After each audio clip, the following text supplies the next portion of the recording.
నమః శ్రీ యతిరాజాయ వివేకానందసూరయే సచ్చిత్సుఖస్వరూపాయ స్వామినే తాపహారిణే. వేదికను అలంకరించిన శ్రీ అరవిందరావు గారు, శ్రీ రవికుమార్ గారు, శ్రీ హనుమంతరావు గారు, శ్రీ ఉమామహేశ్వరరావు గారు, శ్రీ లక్ష్మణరావు గారు, శ్రీ తిరుపతిరావు గారు, సత్యవాణి గారు, అశోక్ గారు, ఇతర పెద్దలందరికీ నా నమస్కారాలు. సభలో ఆశీనులైనటువంటి మీరందరికీ కూడా నా వినమ్ర నమస్సులు.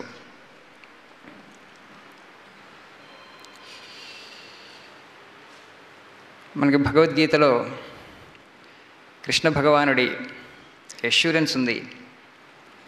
భారతదేశంలో ధర్మం క్షీణించినప్పుడల్లా నేను అవతరించి మళ్ళీ ధర్మాన్ని పునరుద్ధరిస్తానని.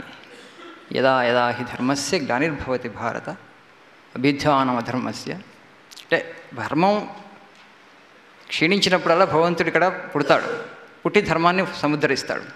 అలా ధర్మాన్ని సముద్ధరించడానికి పుట్టినటువంటి వాళ్ళే రామకృష్ణ పరమహంస, వివేకానంద స్వామీజీ, శ్రీ శారదాదేవి. వివేకానంద స్వామీజీ రామకృష్ణ పరమహంస వారి శిష్యరికంలో ఉన్నప్పుడు ఆయనకి 16 మంది సన్యాసి శిష్యులు ఉన్నారు. వివేకానంద స్వామీజీని ఆయన నరేన్ అనేవారు కదా, చిన్నప్పుడు నరేన్ ఆయన పేరు. కొన్ని రోజులు చూడలేకపోతే ఆయన రెస్ట్లెస్ అయిపోయేవారు. ఓ లొరైన్ ఇంకా రావట్లేదు, నా లొరైన్ రావట్లేదని అర్ధరాత్రి 2 గంటలకు లేచి పచారులు చేస్తూ ఉండేవారు. మిగతా శిష్యులందరికీ కూడా ఆశ్చర్యమయ్యేది, ఏంటి ఇంత అటాచ్మెంట్ ఏంటి, దా రాగం ఏంటి. పరమహంస స్థితిని చేరుకున్నటువంటి వ్యక్తి ఆయన అర్ధరాత్రి 2 గంటలకు లేచి వరండాలో పచారులు చేస్తూ ఓ లొరైన్ ఎక్కడున్నావు, ఎందుకు రావట్లేదు నువ్వు అని ఆయన ఆక్రోశించేవారు. మిగతా శిష్యులందరికీ చాలా ఆశ్చర్యం అయ్యేది. అదేవిధంగా ఆ రోజుల్లో కేశవ్ చంద్ర సేన్ చాలా గొప్ప వక్త అన్నమాట. కలకట్టా నగరంలో ఆయన అంటే మంచి పేరు ఉండేది, ఒక మహావక్తగా. వాళ్ళందరూ వచ్చి మిగతా శిష్యులందరూ కూడా ఆయన వాగ్ధాటిని, ఆయన ప్రసంగ సరళని వాటిని పొగుడుతూ ఉండేవారు. పొగుడుతున్నప్పుడు ఒకసారి రామకృష్ణ పరమహంసల వారు ఉన్నారు. కేశవ్ చంద్రసేన్ 16 దళాల కమలమైతే నరేన్ 1000 దళాల కమలం అనేవాడు. ఇది 1000 పెటల్డ్ లోటస్. వివేకానందుడి ముందు, నరేన్ ముందు అప్పుడు అంటే ఆయనకి తెలియదు ఆయన ఏంటో. మీరు ఎందుకు అలా పొగుడుతారు నా గురించి. వివేకానందుడు కూడా తాను అంత గొప్పవాడని నేను అనుకోలేదు ఆయన అప్పుడు. నాకు తెలుసు నరేన్ నువ్వేంటో, ప్రపంచానికి జ్ఞానభిక్ష పెట్టడానికి పుట్టావు నువ్వు నారాయణుడు అంశవి, నారాయణుడి స్వరూపాన్ని అనేవారు. అప్పుడు ఒకసారి వివేకానంద స్వామీజీ మరీ అంత అటాచ్మెంట్ పెట్టుకోకుండా నా మీద, ప్రమాదం మీకు, ఎందుకంటే భాగవతంలో జడభరతుడు స్టోరీ చదివే ఉంటారు. ఒక జింక మీద అభిమానాన్ని పెంచుకున్న తర్వాత జింకగా పుట్టాడు, మీకు కూడా అలాంటి ప్రమాదం ఉందేమో అని అంటే వెంకటనే రామకృష్ణ పరమహంసల వారు ఆయనకి ఏం సమస్య వచ్చినా కూడా జగన్మాతకి నివేదించుకునేవాళ్ళు. వెంటనే ఆ దేవాలయానికి పరిగెత్తి, అమ్మా నా నరేన్ ఇట్లా అంటున్నాడు, నిజమా, నేను ఆయన అటాచ్మెంట్ పెంచుకున్నాను, రాగాన్ని పెంచుకున్నానా అంటే వెంటనే జగన్మాత చెప్తుంది. వచ్చిన తర్వాత వెనక్కి వస్తాడు. వచ్చిన తర్వాత rascal, I see Narayana in you, అందుకే నేను ప్రేమిస్తున్నాను అని చెప్పి ఆయన చెప్తారనమాట. చెప్పిన తర్వాత వివేకానంద స్వామీజీకి ఆయన తర్వాత క్యాన్సర్ వ్యాధితో బాధపడుతూ మంచంలో ఉన్న తర్వాత ఒకరోజు వివేకానంద స్వామి వైపు చూసి తన శక్తిని ఆయనలో ప్రవేశింపజేస్తారు. చేసిన తర్వాత కళ్ళెమ్మడి నీళ్లు పెట్టుకుంటారు, ఏడుస్తూ ఉంటారు. అర్థం కాలేదు మిగతా శిష్యులు. వివేకానంద స్వామి అడుగుతారు ఎందుకంటే ఆయన వెంటనే అంటారు, today I have become a fakir, నేను ఫకీర్ని అయిపోయాను. ఎందుకంటే నా శక్తిని అంతా ఇంకా శరీరాన్ని త్యజించడానికి సిద్ధపడి తన శక్తిని అంతా వివేకానందలో ప్రవేశపెట్టారు. కాబట్టి వివేకానంద స్వామీజీ ఎవరంటే రామకృష్ణ పరమహంసల వారు ఇంకో రూపం అంతే. రామకృష్ణ పరమహంసల వారు ఎవరు, జగన్మాత ప్రతిరూపం.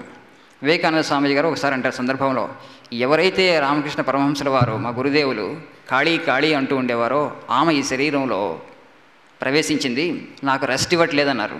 ఆమె బోర్న్ నొమాడ్, పుట్టుకతోనే నేను ఇలా తిరిగిపోతవాల్సి వచ్చింది, నాకు రెస్ట్ లేదు, ఇంకా హిమాలయాస్కి వెళ్ళి ధ్యానం చేసుకోవాలని ఆయన కోరిక ఉండేది, కానీ ఆ కోరిక తీరలేదు. చికాగో వెళ్ళకముందు భారత పర్యటనలో ఉన్నప్పుడు కూడా చెప్తారు, ఆ సమావేశం ఈ శరీరం కోసం ఏర్పాటు చేయబడుతుంది అంటారు ఒకసారి. ఆ సమావేశం ఈ శరీరం కోసం ఏర్పాటు చేయబడుతుందని వివేకానంద స్వామీజీ. ఎందుకంటే ప్రపంచం బతకాలంటే భారతదేశం బ్రతకాలి. భారతదేశం యొక్క ఆయువు పట్టు ఏంటి, ధర్మం, ఆధ్యాత్మికత. ధర్మం, ఆధ్యాత్మికత. స్వామీజీ అక్కడ ఉపన్యాసాలు ఇచ్చేప్పుడు విశేషించి చెప్తాడు, కొన్ని శతాబ్దాలు 5,000 సంవత్సరాల క్రితం ఈ నాగరికతలో కొన్ని శతాబ్దాల పాటు ఋషులు మునులు తపస్సు చేసి ఆధ్యాత్మిక సత్యాలని, మహోన్నతమైనటువంటి ధర్మ రహస్యాన్ని కనుక్కున్నారు. ఇలాంటి పరిశోధన అంటే అంతర్గత ఇన్నర్ మ్యాన్ గురించి, you are studying the external world, fine, బాహ్య ప్రపంచాన్ని చదువుతున్నారు మీరు. బాహ్య ప్రపంచం కన్నా గొప్పది ఇంటర్నల్ వరల్డ్. మా వాళ్ళు ముందు బాహ్య ప్రపంచాన్ని చదివారు, చూశారు. బాహ్య ప్రపంచాన్ని దేనితో చదువుతాం? మనసుతో చదువుతాం. మనకి మనసు తెలుసా? మనసును అర్థం చేసుకున్నామా? మనసుకు మూలం ఏంటో తెలుసా? అది తెలియదు ఎవరికి. ఇప్పుడు మహామేధావులైనటువంటి శాస్త్రజ్ఞులను అడగండి, మీ మనసు గురించి మీరు తెలుసుకున్నారా? మీ మనసును నిగ్రహించారా? మీ ఆలోచనలు, మీ సంకల్పం కంట్రోల్లో ఉన్నాయా అని అడగండి. They are helpless. మనం ఇంత అభివృద్ధి చెందాం అనుకుంటున్న ప్రపంచంలో మన ఆలోచనలు మన నిగ్రహంలో ఉన్నాయా? మన సంకల్పం కింద మన ఆలోచనలు ఉన్నాయా? లేవు. ఎన్నో ఆలోచనలు వస్తున్నాయి, మన ప్రమేయం లేకుండానే వస్తున్నాయి. ప్రమేయం లేకుండా ఆలోచనలు ఎందుకు రావాలి? నేను నిగ్రహించలేనా? నా సంకల్పం కింద ఈ ఆలోచనలు ఎందుకు ఉంచుకోలేను నేను అని వాడు వెనక్కి తిరిగినప్పుడు ఈ అంతః ప్రపంచమైనటువంటిది బాహ్య ప్రపంచం కన్నా చాలా గొప్పది, మోర్ ప్రొఫౌండ్, మోర్ మిస్టీరియస్ అని అనుకొని వాళ్ళు అంతఃచక్షువులు ఏర్పరచుకున్నారు. ఆవృత్త చక్షు అమృతత్వం ఇచ్చన్, అమృతత్వాన్ని గ్రహించడానికి అంతఃచక్షుని ఏర్పరచుకున్నారు. వాళ్ళు చేసినటువంటి పరిశోధన మీ పరిశోధన కన్నా చాలా గొప్పది. మీకు ఇంకా పరిశోధన మొదలే అవ్వలేదు. ఆల్బర్ట్ ఐన్స్టీన్ అంటారు, time and space are relative, they depend on the observer అంటారు. Who is the observer? I'm the observer. Who am I? No answer. Who am I? ఆ ప్రశ్న ఎక్కడన్నా వేసుకున్నారు? ప్రపంచ నాగరికతను మొత్తం చూడండి, నేను ఎవరైనా ప్రశ్న వాళ్ళని వేసుకున్నారా? ఒక భారతదేశంలోనే ఆ ప్రశ్న వేసుకున్నారు. ప్రశ్న వేసుకుని సమాధానం కనుక్కున్నారు. సమాధానం కనుక్కోవడం అంత తేలిక కాదు. ప్రశ్న వేసుకోవడం ఎంత కష్టమో ప్రశ్న వేసుకున్న తర్వాత ఆ సమాధానాన్ని కనుక్కోవడం. ఎందుకంటే లోపల ఇంటర్నల్ వరల్డ్ చాలా మిస్టీరియస్ కాబట్టి, ఇంకా ప్రొఫౌండ్ కాబట్టి, కోరికలన్నింటినీ త్యజించిన తర్వాతనే మనకి ఆ రహస్యం అర్థమవుతుంది. అలా అర్థం చేసుకున్న తర్వాత అమృతస్య పుత్రాః, మీరంతా అమృతత్వ పుత్రులు. Immortality is your nature. By birth you are immortal, you are made in the image of God. Why weep O children అని చెప్పి మన మునులు ఋషులు మనకు ఒక గొప్ప సందేశాన్ని ఇచ్చారు.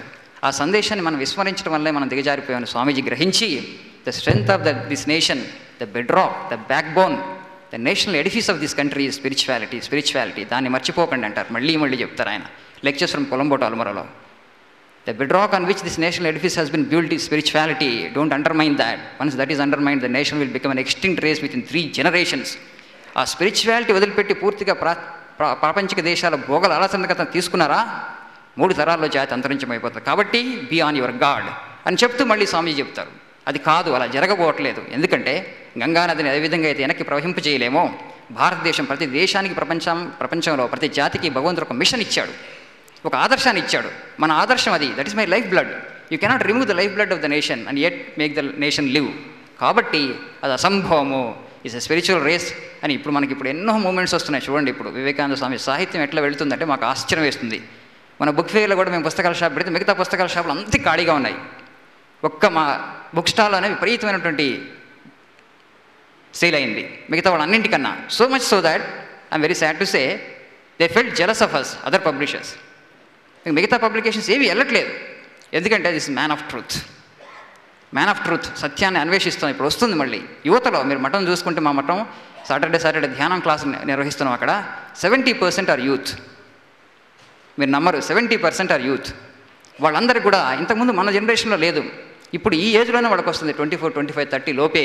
That curiosity to know who am I, what this life is, what is the ultimate goal of life, what is the purpose and meaning of life. ఆ ప్రశ్నలు వీళ్ళు వేసుకుంటున్నారు. ఈ తరం వాళ్ళకి మనం సమాధానాలు ఇవ్వగలగాలంటే వివేకానంద స్వామి సాహిత్యానికి వాళ్ళని పరిచయం చేయాలి. చాలామంది పిల్లలు నా దగ్గరికి వచ్చి అడుగుతారు, స్వామీజీ 39 సంవత్సరాలకి వివేకానంద స్వామి దేహాన్ని ఎందుకు వదిలివేశారు, ఇంకా కొంతకాలం ఉంటే ఇంకెక్కువ పని చేయగలటానికి అవకాశం ఉండేది కదా అని. నాకు మళ్ళీ అనుకుంటా, నేను 39 సంవత్సరాలకు దేహాన్ని త్యజించి కేవలం ఆ యూత్ఫుల్ ఫామ్ని, ఆ పోస్చర్ని దానికి మనకి ఇచ్చారు కాబట్టి యూత్కి ఆయన ఐకాన్ అయ్యాడు.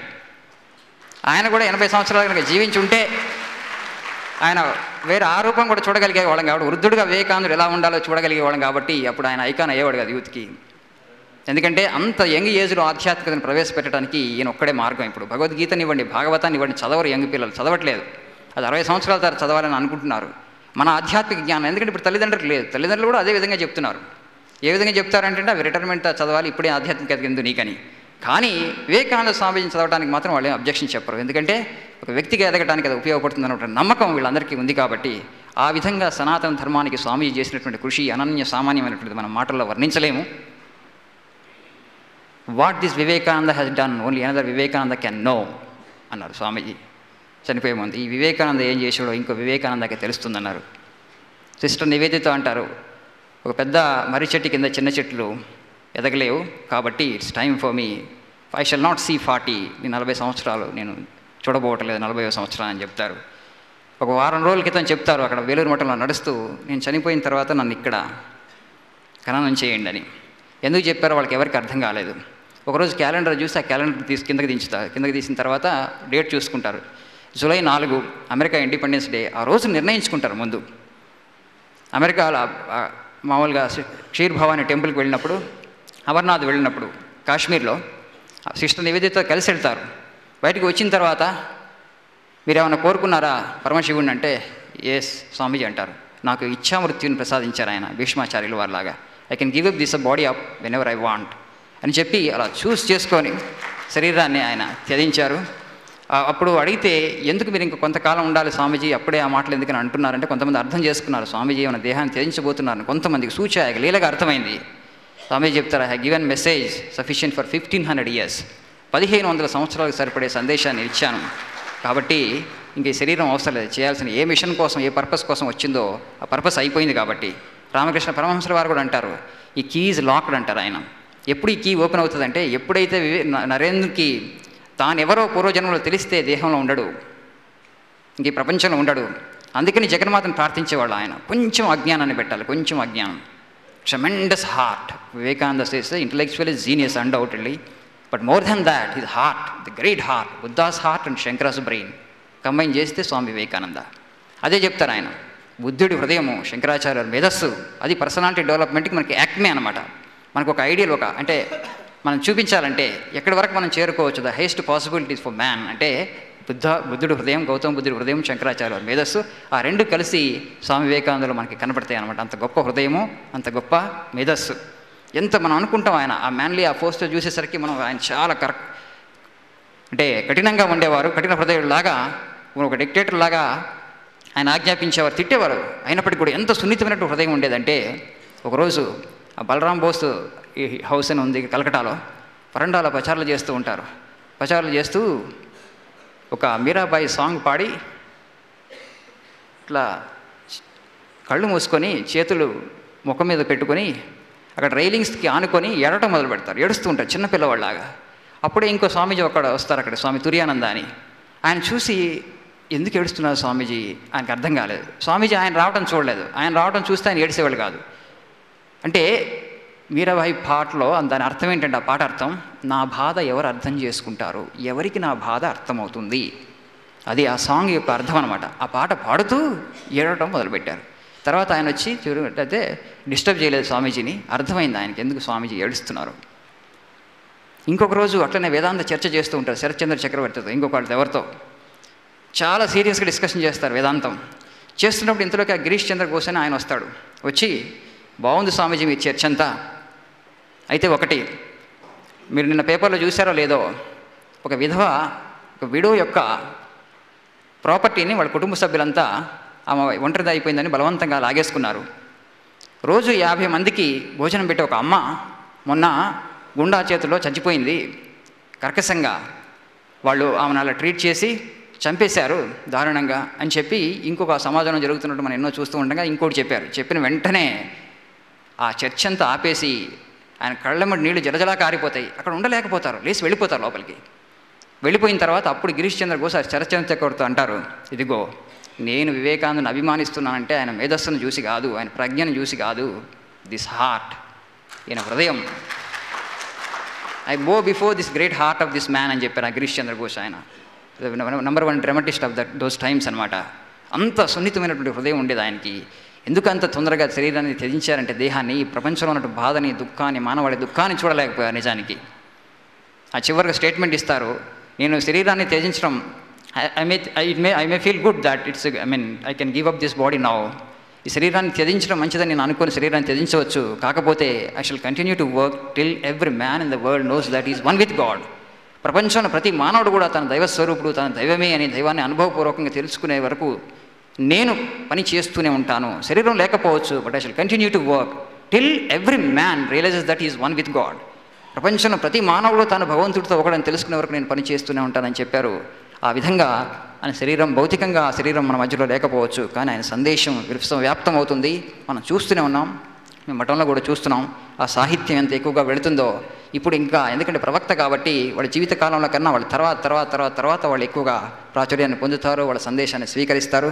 ఆ విధంగా అమృత సందేశాన్ని ఇప్పుడు మన సమాజం స్వీకరిస్తుంది కాబట్టి చాలా ఎక్కువ సంఖ్యలో మన యువత అంతా కూడా వివేకానంద స్వామి చదువుతున్నారు కాబట్టి భారతదేశానికి ఒక బంగారు భవిష్యత్తు ఉంటుంది అన్నటువంటి విషయంలో నాకు ఎలాంటి సందేహం లేదు. స్వామీజీ చెప్తాడు, India will rise, this is only a temporary phase what we see. India will rise but at what cost అని కూడా ఒక ఎక్స్క్లమేషన్ ఉంటుంది అక్కడ. వాట్ కాస్ట్ అని స్వామీజీ ఎక్స్క్లైమ్స్. వాట్ కాస్ట్ అంటే టెంపరీగా you have to face some difficulty, some obstacles, some suffering we will have to undergo, but after that the glorious nation will awaken. అంటే ఆ ఆధ్యాత్మికతను అందరూ తీసుకున్నప్పుడు తప్పకుండా ఒక మైటీ నేషన్ అవుతుంది. ప్రపంచం మొత్తం కూడా భారతదేశం వైపు చూస్తుంది, గురుస్థానంలో భారతదేశం నిలబడుతుంది. వాళ్ళందరూ కూడా మన ఆధ్యాత్మికతను తీసుకొని వాళ్ళు కూడా బెనిఫిట్ పొందుతారు. అంటే విశ్వ మానవ కళ్యాణం కోసం అంటే ఉపయోగపడే సాహిత్యం సందేశం ఏదైనా ఉంటుందంటే ఇది వివేకానంద స్వామి సందేశమే. కాబట్టి ఆయన 150 జయంతి ఉత్సవ సందర్భంగా మనందరం కూడా ఆ సందేశాన్ని ఎక్కువగా తీసుకెళ్ళి భారతదేశంలో మన పిల్లలకి, విద్యార్థులకి, యువతకి అందరికీ అందించి ఒక మహా జ్ఞానయజ్ఞాన్ని నిర్వహించడానికి మనందరం కూడా సంసిద్ధులమై ఆ జ్ఞానయజ్ఞం చేసి మనం పునీతులమై ఆ మహానుభావుడి అనుగ్రహానికి, ఆ మహానుభావుడి కృపాశస్సులకి పాత్రలు అవ్వాలని కోరుకుంటూ నాకు ఈ అవకాశం ఇచ్చిన అందరికీ ధన్యవాదాలు తెలియజేసుకుంటూ విరమిస్తున్నాను. నమస్కారం.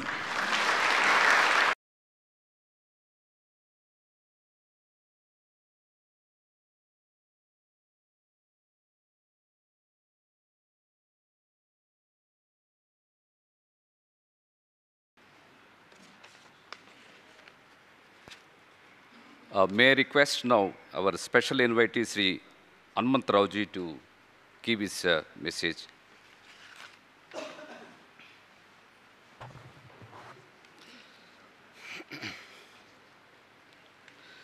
स्थापकाय च धर्मस्य सर्वधर्मस्वरूपिणे अवतारवरिष्ठाय रामकृष्णाय ते नमः. पवित्रं चरितं यस्याः पवित्रं जीवनं तथा पवित्रतास्वरूपिण्यै तस्यै देव्यै नमो नमः.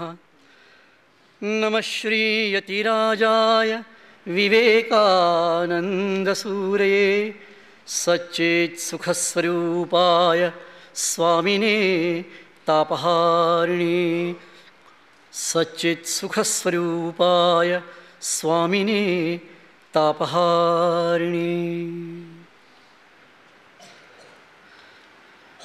పూజ్య స్వామీజీ, పెద్దలు, సభాయై నమః. వివేకానంద కేంద్రం కన్యాకుమారి నుంచి మీ అందరికీ స్వాగతం. స్వామి వివేకానందుడు 1892 డిసెంబర్ 25వ తారీఖున భారతదేశం యొక్క ఆత్మని స్పృశిస్తూ, వెతుక్కుంటూ, భారతీయ ఆత్మని, ఆధ్యాత్మిక శక్తిని తెలుసుకుంటూ దాదాపు 5 సంవత్సరాలు ఈ దేశాన్ని, ఈ రాష్ట్రాన్ని, ఈ సమాజాన్ని, ఈ సంస్కృతిని మహారాజులతో, గుడిసెల్లో, పామరులతో నివసిస్తూ 5 సంవత్సరాల తర్వాత కన్యాకుమారి చేరుకున్న ఆ మహాత్ముడు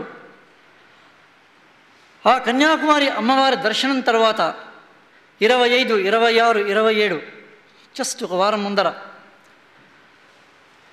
తన జీవితంలో లక్ష్యం, తన జీవితంలో ముఖ్యమైనటువంటి కార్యం అక్కడ నిర్ణయించుకొని, తెలుసుకొని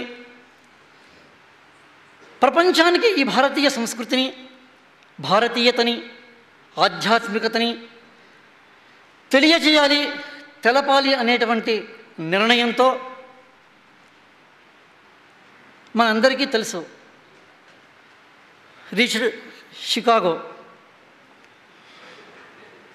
sister Christine, one of his foreign disciples,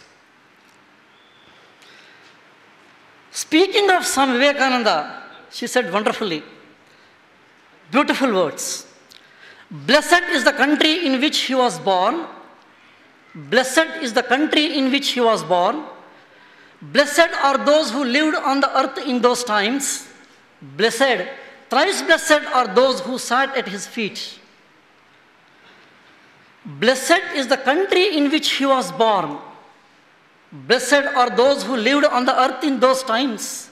Blessed, thrice blessed are those who sat at his feet. భారతదేశం అంటే ఏమిటి? భారతీయత అంటే ఏమిటి? భారతీయ ఆధ్యాత్మికత అంటే ఏమిటి? The Indian culture, Swamiji said beautifully, the spirituality of the humanity, the cultural dimension of this society, first time introduced to the Western society. This is the greatest contribution of Swami Vivekananda. వివేకానందుడి యొక్క గొప్పతనం, ఆయన యొక్క contribution ఏంటంటే భారతీయతని, భారతీయ సంస్కృతిని, భారతీయ ఆధ్యాత్మికతని పాశ్చాత్య దేశాలకి introduce చేసినటువంటి మహాత్ముడు ఆయన. Swami Vivekananda, before Swami Vivekananda went to the West, and after his return from the West, very wonderful thing it is. The same Britishers who are ruling India, in their capital in Britain, in London, Swamiji stayed almost 1 year in entire 1896. He stayed there almost, spoke in London about Indian culture, about Indian spirituality, spoke on the way yoga, taught yoga to the Western people.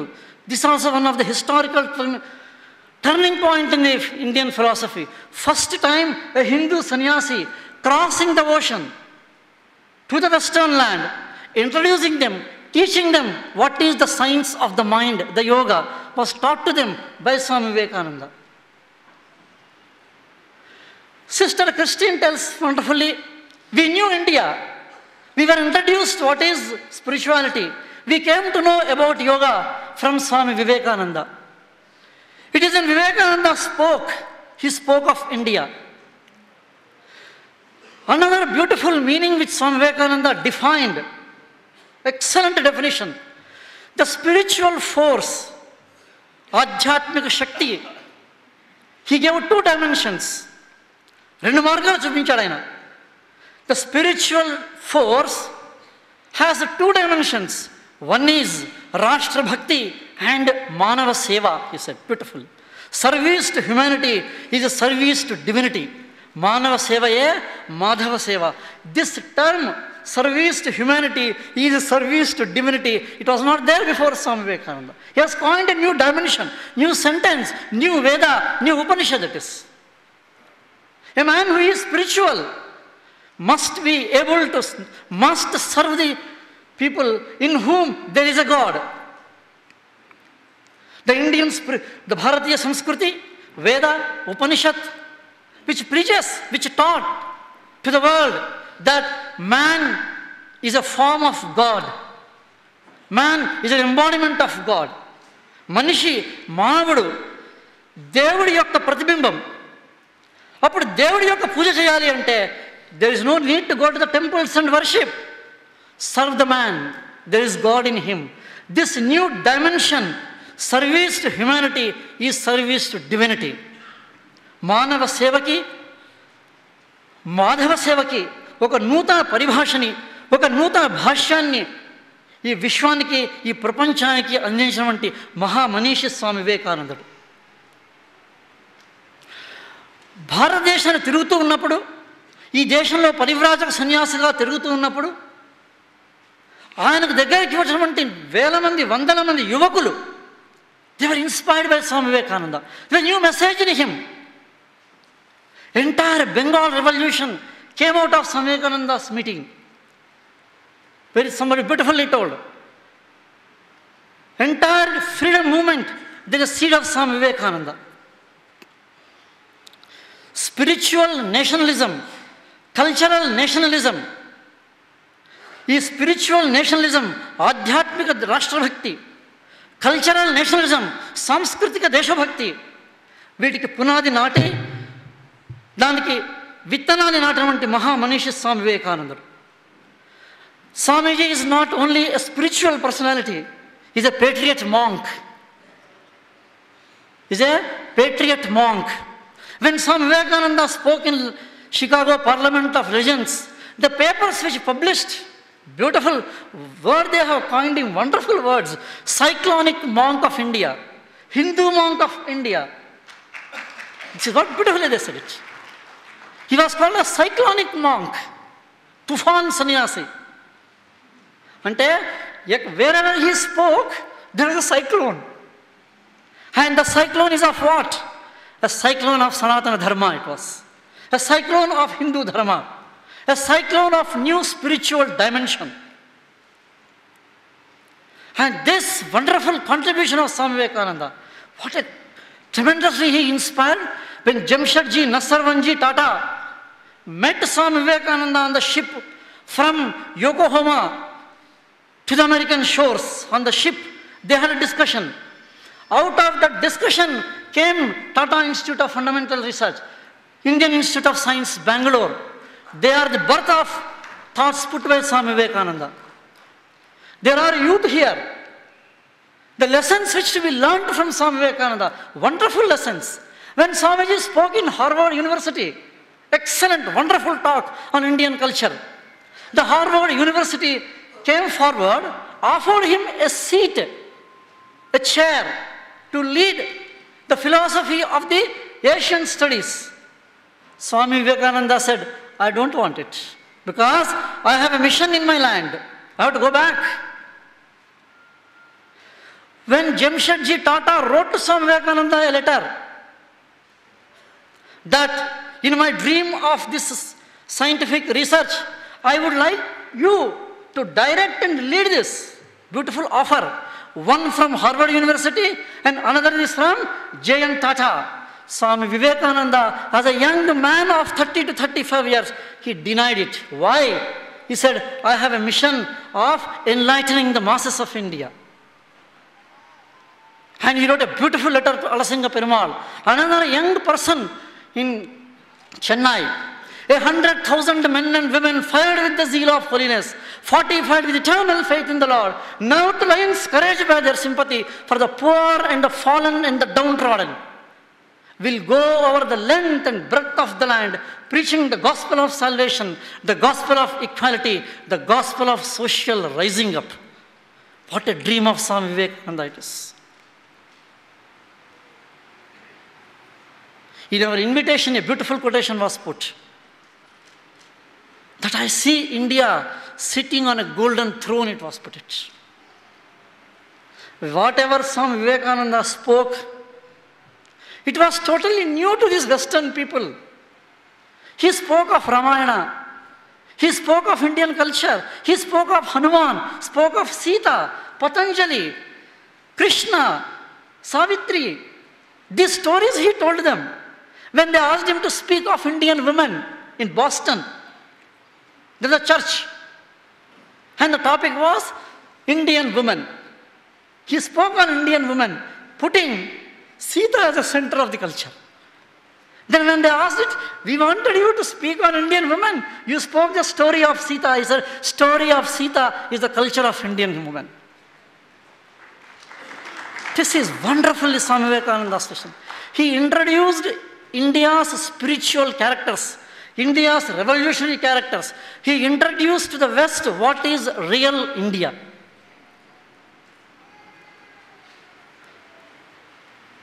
Before Swami Vivekananda introduced India to the world, their idea of India was different. India means a nation of poor, nation of niggers, nation of downtrodden, nation of dirty people lying on the footpaths, a country which has uncivilized, uneducated. But when Swami Vivekananda stood on the World Parliament of Regents, went round throughout the globe for about 6 years, what was his mission? What was his topic?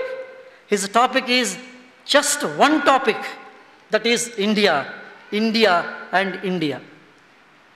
Whatever he spoke, on behind every topic, the punch line is my nation, my country, my nation, my country it was.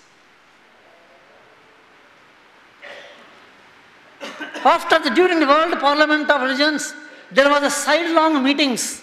In one meeting, there was a beautiful discussion on economics, use of silver in economics. There was a discussion.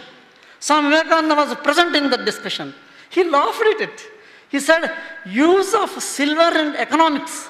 Swami Vivekananda spoke in that, and he said, in my country, I see everybody using silver as a normal, useful utensils.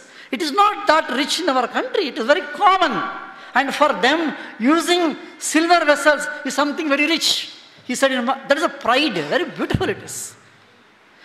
Wherever Swami Vivekananda spoke, we must, all of us, to remember, he held India as the top. The Garvam, the Bharatiyam, means the pride in India, very beautiful it is. The pride in him, the national pride, the cultural pride, yes, he stood to that. And he never put it down in any topic. For him, and wherever photos you see, any photo of Swami Vivekananda you see, it is always straight and upward, forward looking. You never see Swami Vivekananda looking down with a downcast. He is always up straight and look forward. Very beautiful. That's how it was said that Rabindranath Tagore very beautifully summed up, to know India, study Vivekananda, he said. To know India, study Vivekananda. In him, everything is positive, nothing negative, he said. Everything is positive and nothing negative. To read India, there is no need to read history written by the foreigners. There is no need to read history written by the foreigners. What all is to be done is just read the life of Swami Vivekananda and read the teachings of Swami Vivekananda, imbibe the message of Swami Vivekananda. On this 150th birth anniversary of Swami Vivekananda, I tell you, celebrating 150th birth anniversary of Swami Vivekananda is celebrating the glory of India. It is celebrating the glory of Indian culture. It is celebrating the glory of Bharatiya spiritual dimension. It is not celebrating Swami Vivekananda's birthday, please permit me. It is celebrating the Indian spiritual history. It is celebrating India's cultural revolution. And he stood for that. India means what? It is Swami Vivekananda. As a coin, there are two sides of a coin. One side is Bharat Mata, other side is her son, Swami Vivekananda. It is. There are two sides. There is no third dimension in that. This young personality, when he went round throughout, when he met Mysore Maharaja, when he met Trivandrum Maharaja, Baroda Maharaja, what is his topic? His topic is, Maharajas, your duty is to serve the poor.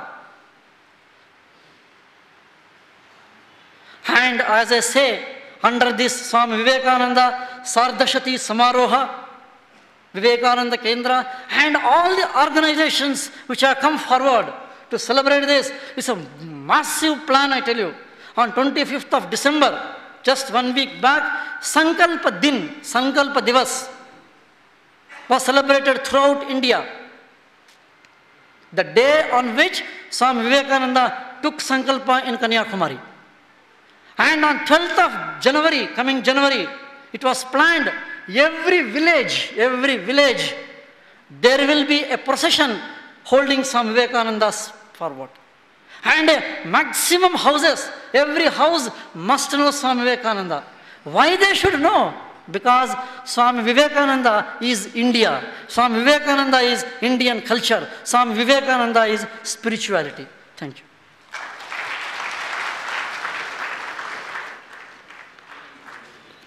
Distinguished guests on the dais, ladies and gentlemen, before I call upon Sri Ravi Kumar Iyerji to speak, I would like to introduce a very prominent personality of Hyderabad, Sri Pullela Gopichand. On behalf of 150th Swami Vivekananda Celebration Committee, I welcome Sri Gopichand. Sri Pullela Gopichand is a national badminton player. He is one of the central committee members of Swami Vivekananda Jayanti Utsav. Now I request Sri Ravikumar Iyer ji to address.